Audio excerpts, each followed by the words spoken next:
拜登政府5号宣布，对台湾出售价值3亿美元的 F-16战机备用和修理零件等相关军事设备。这是美国总统拜登2021年上任后的第14次对台军售。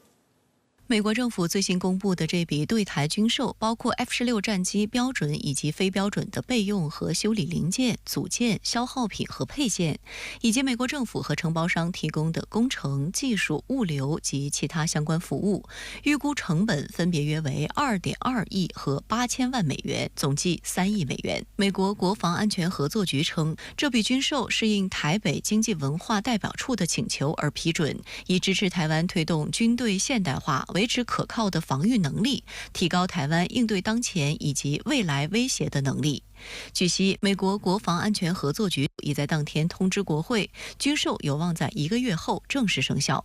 深圳卫视注意到，拜登政府上台以来，美国国防安全合作局已经批准了14笔对台军售，加上最近这笔3亿美元的订单，总金额已超过51亿美元。这些对台军售都是以所谓台北经济文化代表处提出请求，国防安全合作局批准并通知国会拨款的方式达成。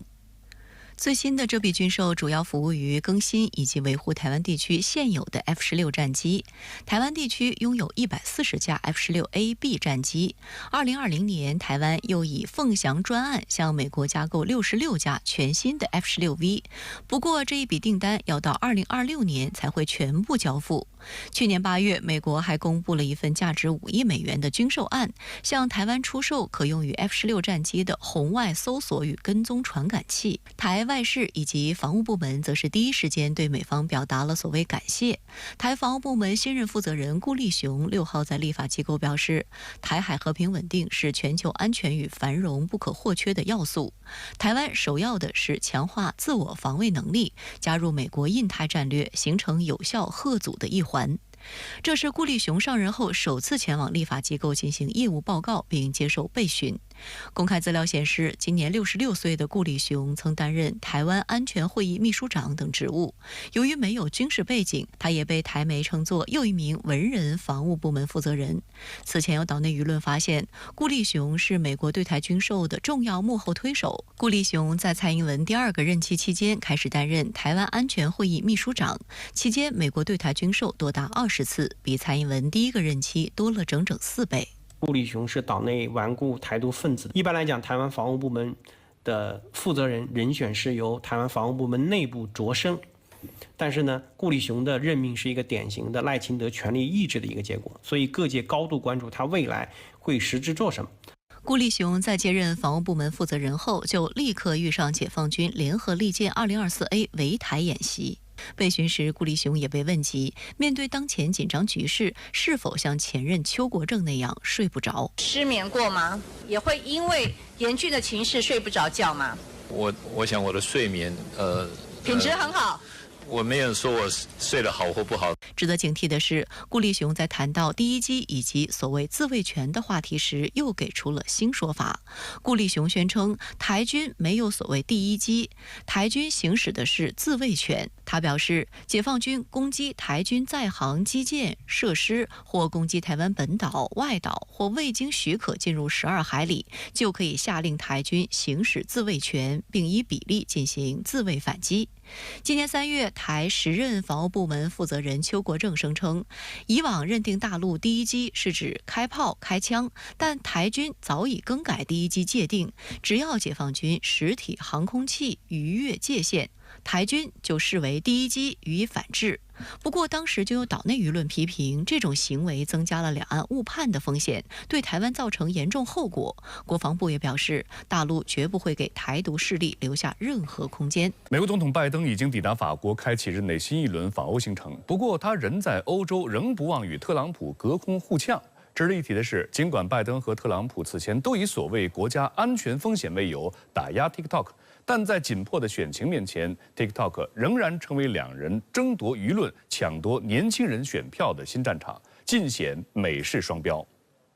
据法新社报道，美国总统拜登5号抵达巴黎，开始对法国进行国事访问。然而，在美国大选日益临近之际，外访欧洲的拜登依然不忘拉踩对手特朗普。法媒透露，拜登在法国的日程安排显示，他希望尽可能与特朗普区分开来的愿望。据悉，拜登将在埃纳省贝洛林院的美军公墓敬献花圈，向在第一次世界大战中阵亡的士兵致敬。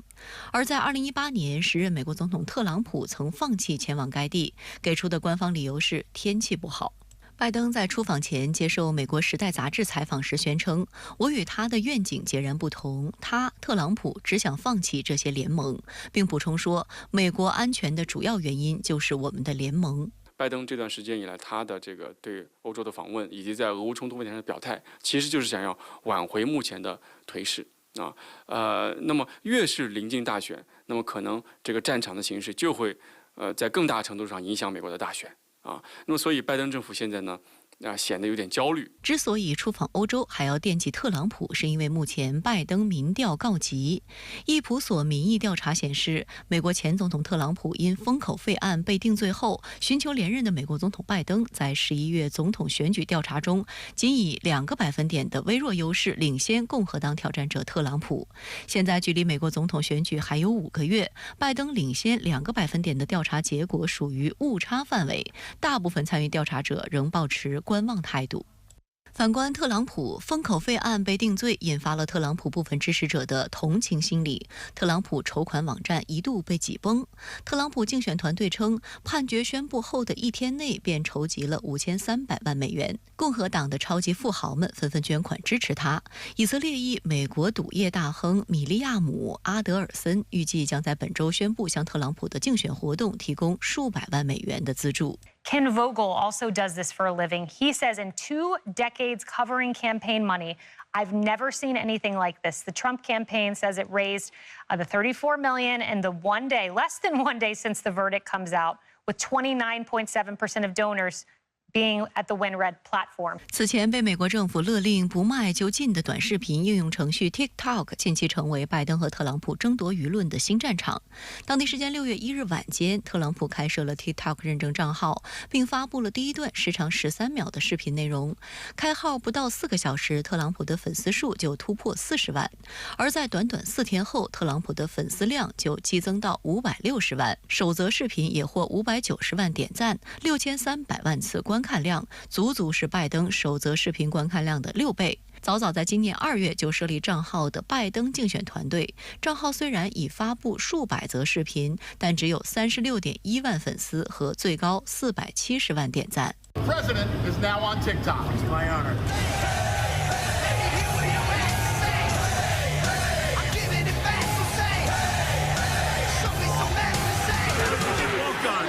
在5号的新闻发布会上，特朗普竞选团队还着重强调和宣扬了这一对比。特朗普竞选团队发言人史蒂芬·张称，这证明了目前特朗普在全美范围内的支持率和势头的上升。他还说，该团队将继续接触美国人民，特别是年轻选民。在与拜登的较量中，特朗普已在年轻选民中取得了显著进展。特朗普竞选团队成员、共和党全国委员会政治主管詹姆斯·布莱尔表示，特朗普在 TikTok 上的活动将显著增多， TikTok 将成为特朗普竞选团队发布短视频内容的主要平台之一。